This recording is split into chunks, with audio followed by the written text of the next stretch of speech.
बिस्मिल्लाहिर्रहमानिर्रहीम। अस्सलामु अलैकुम। My name is Shahab Khan.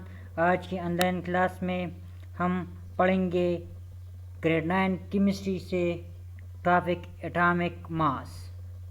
ये हमारा 7वां लेक्चर वीडियो है जो कि 12/6/2020 के लिए रिकॉर्ड किया गया है for the university public school and college university of मलाकन।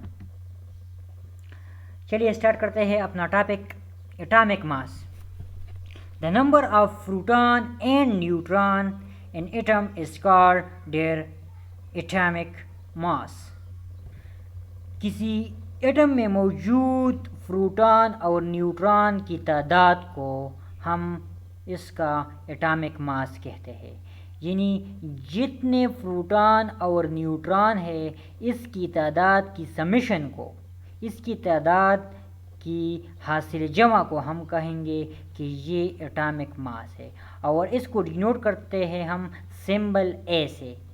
इसको हम ऐसे डिनोट करते हैं। The number of proton are not always equal to the number of neutron within stable and neutral atom. एक एटम में मौजूद प्रोटॉन और neutron की तादाद हमेशा के लिए एक जैसे इक्वल नहीं हो सकते।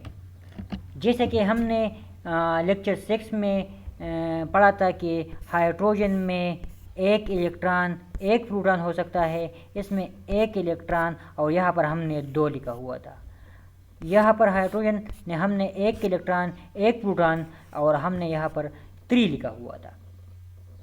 तो अब हम कहेंगे कि ये एक और एक तो ठीक है, लेकिन 1/2 और 1/3 कैसे आता है? तो ये 2/3 इसमें न्यूट्रॉन की वजह से आते हैं। An atom is always in neutral state. Atom हमेशा नेचुरली न्यूट्रल स्टेट में होते हैं। जैसे हमने पिछले लेक्चर में भी पढ़ा था कि इस पर कोई चार्ज नहीं होता नेचुरली। और राइटिंग स्किल कुछ इस तरह है कि हम एक सिंबल एलिमेंट का लिख ले। ये फॉर एग्जांपल एक्स एक एलिमेंट को रिप्रेजेंट करता है, जी एटॉमिक नंबर को और ए एटॉमिक मास को। अब चूँकि ये एटॉमिक मास है एक एलिमेंट के लिए और ये एटॉमिक नंबर है, अब हाइड्रोजन को हम रिप्रेजेंट कर सकते हैं 1 2 से भी, 1 1 से भी, 1 3 से भी। अब सवाल ये पैदा होता है कि इलेक्ट्रॉन और प्रोटॉन की तादाद तो सेम होती है, तो यहाँ पर एक तो ठीक है, तो यहाँ पर 2 किस तरह आता है? 2 इसमें न्यूट्रॉन की वजह से आता है। यहाँ पर एक प्रोटॉन और एक न्यूट्रॉन मौजूद है और एक इलेक्ट्रॉन, तो एक इलेक्ट्रॉन या प्रोटॉन की तादाद को हम कहेंगे कि एटॉमिक नंबर है। और इलेक्ट्रॉन प्लस न्यूट्रॉन की तादाद जो कि 2 बनता है, ये 2 इसका एटॉमिक मास या ए वैल्यू है। इस तरह कार्बन में 6 प्रोटॉन 6 न्यूट्रॉन और 6 इलेक्ट्रॉन। तो यहाँ पर प्रोटॉन और इलेक्ट्रॉन की तादाद, प्रोटॉन और इलेक्ट्रॉन की समेशन को अगर हम मालूम कर ले तो ये 12 बनता है और 12 इसका ए वैल्यू है। लेकिन इसकी प्रोटॉन और इलेक्ट्रॉन की तादाद को, प्रोटॉन और इलेक्ट्रॉन की तादाद को हम इसका जी वैल्यू कहते हैं। इसमें प्रोटॉन और न्यूट्रॉन की तादाद सेम, प्रोटॉन की और न्यूट्रॉन की तादाद सेम, लेकिन यहाँ पर प्रोटॉन और न्यूट्रॉन की तादाद, यहाँ पर प्रोटॉन 1 है और न्यूट्रॉन 2 है, न्यूट्रॉन 2 है, तो 2 + 1 = 3, तो इस वजह से यहाँ पर 3 लिखा हुआ है। तो ये इसमें न्यूट्रॉन की तादाद हमेशा के लिए सेम नहीं होती प्रोटॉन की तादाद के, तो इस वजह से इसकी एटॉमिक मास डिफरेंट होती है। इस वजह से हम ये भी कह सकते हैं कि ये एटॉमिक मास इसकी जो है आइडेंटिटी नहीं है। आइडेंटिटी पहले लेक्चर में हमने पढ़ा था कि आइडेंटिटी इसकी है वो जी वैल्यू और एटॉमिक नंबर। तो ये तो रिप्रेजेंट करने के लिए और राइटिंग के लिए कुछ इंफॉर्मेशन थी जो हमने शेयर की। अब आता है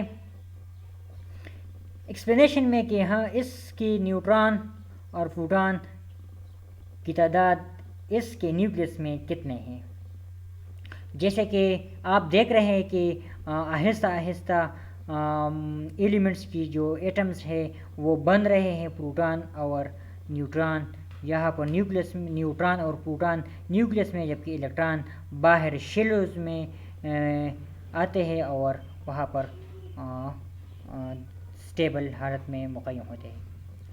अगर हम हाइड्रोजन को देखें तो हाइड्रोजन की ए वैल्यू 1, जी वैल्यू 1,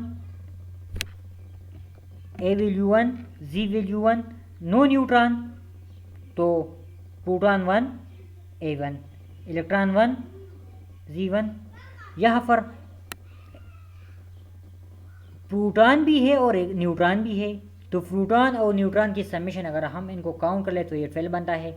इस वजह से ए 12, ए वैल्यू 12। अगर हम इलेक्ट्रॉन कंसिडर कर ले सिर्फ, या सिर्फ प्रोटॉन कंसिडर कर ले तो ये 6 बनते हैं इन नंबर।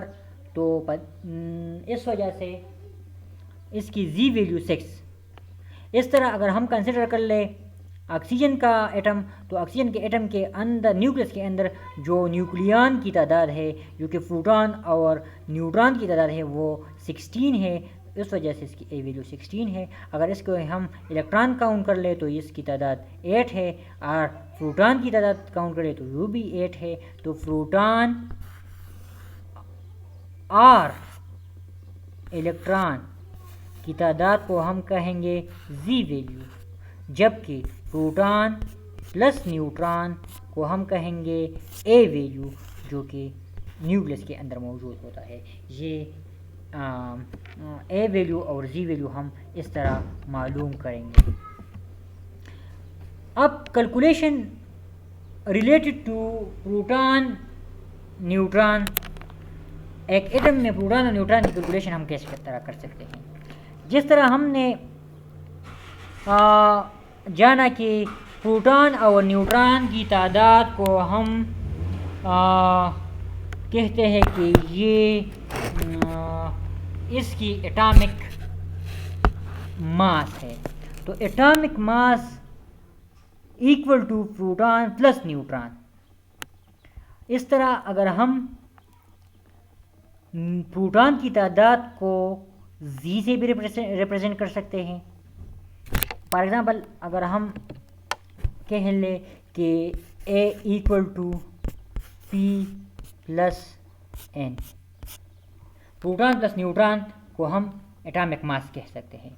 इस तरह ए वैल्यू इक्वल हो सकता है, चूँकि उनके प्रोटॉन और इलेक्ट्रॉन की तादाद भी सेम होती है, तो इसकी जगह हम जी लिख सकते हैं, जो कि इसका एटॉमिक नंबर है, और ये न्यूट्रॉन की तादाद होते हैं। तो neutron plus Z value equal to atomic mass, और न्यूट्रॉन की तादाद फिर रीअरेंज करके हम इसको न्यूट्रॉन की तादाद ए माइनस जी से, ये जी को यहाँ से इस तरफ लाने से इसकी सिंबल नेगेटिव हो जाती है। तो इससे हम न्यूट्रॉन की तादाद एक न्यूक्लियस के अंदर न्यूक्लियन जो न्यूट्रॉन जो ज़ीरो चार्ज वाले, जो रेड वाले जो दिखाए गए हैं, इसमें पॉजिटिव चार्ज जो प्रोटॉन है, इस पर ज़ीरो चार्ज जो न्यूट्रॉन है, इस पर नेगेटिव चार्ज जो इलेक्ट्रॉन है। इस तरह हम इसकी कैलकुलेशन कर सकते हैं। Atomic mass number equal to mass of proton, number of proton, number of neutron. Hence neutron equal to mass number minus proton. जितना प्रोटॉन है इनको हम अगर माइनस कर ले तो यहाँ पर जो बाकी रहता है वो हम कहेंगे कि ये इसका नंबर ऑफ न्यूट्रॉन है। तो हम इसकी कैलकुलेशन कुछ इस तरह कर सकते हैं। ये स्टूडेंट्स के लिए होमवर्क है। अगर हम कंसिडर कर ले कि लिथियम में 3 प्रोटॉन है, इसमें 4 न्यूट्रॉन है। तो स्टूडेंट्स होमवर्क में बताएंगे कि इसकी एटॉमिक मास क्या होगी। What is the atomic number of N atomic mass. इसकी ए वैल्यू क्या होगी, इसकी जी वैल्यू क्या होगी,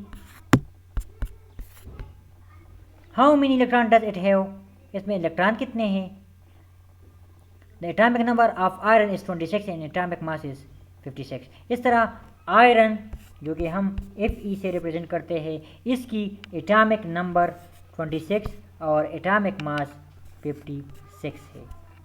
तो how many proton and electron does an iron atom have? Iron atom में प्रोटॉन और इलेक्ट्रॉन की तादाद क्या है?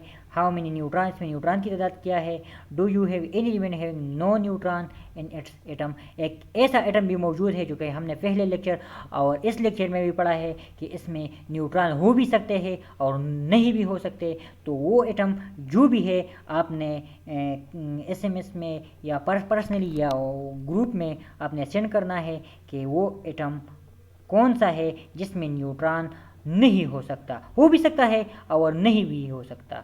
तो वो सिर्फ एक ही एटम है और आपने उस एटम का नाम बताना है और इस तरह आपका होमवर्क कंप्लीट हो जाएगा। Thanks for watching this lecture video.